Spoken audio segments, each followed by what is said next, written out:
Well, the GA is not poor, but I mean... No, it isn't poor. But the GA is different. You see, we don't pay people. We don't pay coaches. We don't pay players. And as a result of that, you see, we can't pick and choose. We can't go to... I mean, Limerick, Justin McCarthy next week, he can't bring a player from New Zealand and give him a couple of $100,000 a year, give him a contract for 5 years, give him a house. There's been a subtle transfer policy at work in the GA over the years. There isn't. No, there has not been. You and I both know that guys have gone from one county to another, got a job in Next Point. Overall, Joe, let's be fair about that. The GA, are you denying that happens? Well, it has happened very rarely. Are you denying that there aren't coaches who don't get substantial so-called expenses? At county level, there would be, which I would be against myself. So there is money involved in the GA too? There is money involved. There is, of course, yeah. I mean, with certain coaches who will be nameless on account of the label as. Okay. I'm glad you're taking note of them at last. We've had some calls and texts in. You won't like some of these, Tom, but this is what's come into us. If Limerick had won the All-Ireland Championship at any stage since 73, then people would get behind them. Tom Ryan is talking nonsense. Does Tom agree with the fact that the government gets millions from the GA? Another text. Has he any idea of the money Munster generate in the city, and they're keeping us happy in the recession? Get his head out of the sand. That's Tony and Ballycummin. If the GA had opened the Gaelic grounds last year to Munster, it would have got a lot of publicity, and I presume that means positive publicity. Carol Carey, Cahardavon, typical GA, when GA teams win, they spend 12 months celebrating. And the hype, when are they going for 3 or 4 in a row? We have GA morning, noon and night, says Carol. So, I don't know, she must be listening to us as well. There could not have been photos of hurling or football teams in reception because the hurling and football teams haven't won anything. So that's a lot there, Tom. Respond to those for me. Well, we'll respond to the one about what the GA, what rugby means to Limerick. All it means to Limerick is it supports the pubs. And it's a big drinking session all day long and all night and the following day, both in Limerick City itself and in the rural areas out, even North Tipperary, all over the place. It's a bonanza for the pubs and for drinking. No wonder Heineken are supporting it to the millions they are like. Tom, will you go here? There's no drinking in GA. The woman in Cahardavon is another woman that is one of the anti-GA brigade that's in Limerick. There are thousands of them there, and she hasn't her facts either, like about anything. But it's just a knocking job. And what else is there? What else is there's a reaction. Ed, do you want to respond there? And I can't understand this anti-GA, Tom. I have a granddaughter playing Limerick under 14 county. She's a Gaelic footballer. My son David played junior football with Mungers, and they got to the final there when he was playing. I don't get any anti-GA coming from the rugby lads or the rugby fraternity, really. And as I say, success breeds success. And the reason that, and I disagree with Jeff on this one, the reason Munster have been so successful is on the field. What they've done on the field, they've beaten the pick of France, they've beaten the pick of England, Wales and Scotland. Look, Moffat, and that's why people support them. Sure, Lane, in all fairness, like, who you're trying to guide? I mean, Munster have brought players from all over the world, okay? And they're playing top teams, say, in England, who don't want to play in the Heineken. They don't want to play the teams in France, don't want to play in the Heineken. They opted out last year, but they got some kind of they got their PAM grades for some couple of million from the sponsors and the TV companies.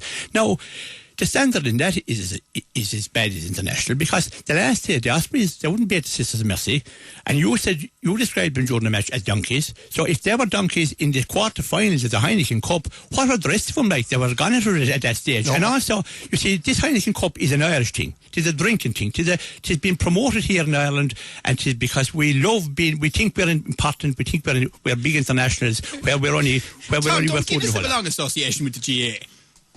Don't get us a long association with the GA. I don't agree with that. I never agree with it. Yeah, but are you telling me it doesn't happen? Oh, well, sure. A long and involved association with the Gaelic Athletic Association. So, if there are stones to be thrown maybe in both directions. Well, I don't agree with... I never agree with Guinness. Never agree with him being involved in the GA or being sponsored in the GA at any stage. I'm totally anti-drink for young people, and I am that, and I pass no apology for that. No, just like back to your first point, Tom, there you mentioned about the foreign players. They're allowed to play 3 foreign players in the team at any one time. The same as Cardiff, the same as the Ospreys, the same as Leicester. All those teams crave to win the Heineken Cup. Toulouse, they've been the kingpins of of the European Cup. And now, if Munster win the Heineken Cup this time, they'll equal Toulouse. John Prendergast's going to kill me now because we're running over time, but in the interest of balance and fairness, here at Limerick's Live 95 FM, we have our analyst, a man well known to Tom Ryan, TJ Ryan. TJ, good morning to you. TJ? No, sorry, you have Liam Lennon here. Oh, Liam. Oh, sorry, Liam. How are you? I'm sorry, I didn't know you were on the line, Liam. Sorry.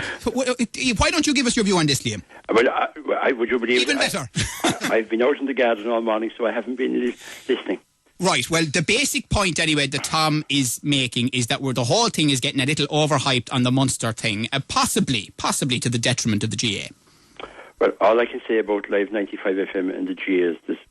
They've been very generous sponsors of ours for the past number of years. That's fair enough, and we totally accept it. But what about the central point that Tom is making? I mean, you've said that on the air this morning. We really appreciate it, and I've made that point as well. I haven't listened now, in fairness to the conversation, so I won't comment on it. Well, do you think that rugby is damaging the GAA? Well, sure, Limerick is the sporting capital of Ireland. And look, we would be envious of the Munster brand because they did a very good job. And all we can do is stand back and admire them. Well, no, that's not all we can do. One has to stand back and say, look, they've brought this thing to a very high level. It certainly captured the imagination of the public. But like in the GAA, we're working extremely hard, especially in Limerick City, and Tom would be well aware of that, and Tom played a huge part in that, to try and spread our message. Like, we were once the dominant sport in the city. No question or doubt about that. But we lost that place. And now we have to go back and hold our own and regain our ground and try and expand further into areas. And, you know, we're doing that. We're working extremely hard. Last Friday night, we rolled out the under-8s in this Lifting the Treaty. And over 800 children took part.